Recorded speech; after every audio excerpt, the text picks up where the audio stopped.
So hi! Welcome and welcome back to my YouTube channel, and for today's tutorial, ituturo ko sa inyo kung paano nga ba mag-delete ng chat history sa ating Telegram app. But first, can you subscribe to my channel and don't forget to hit the subscribe button and the bell to notify you for my new updates. And if you want to learn more, just keep on watching and let's start. So ayan guys, for today's video, i-open lang natin ang ating Telegram account or yung ating Telegram app. And dito guys, pagka-open, pumili lang kayo ng isang conversation na kung saan gusto nyong i-delete yung chat history. So, open nyo lang yung conversation.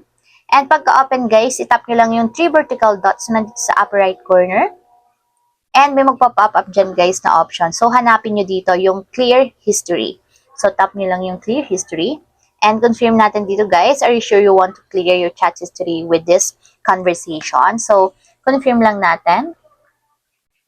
Then delete. So, ayan guys, kung makikita nyo, nade-delete na yung ating chat history. So, ayun lang guys, ganun lang kasimple kung paano nga ba mag-delete ng chat history sa ating Telegram app. If you have a question, can you comment down below and don't forget to hit the subscribe button and the bell to notify you for my new updates. And thank you for watching!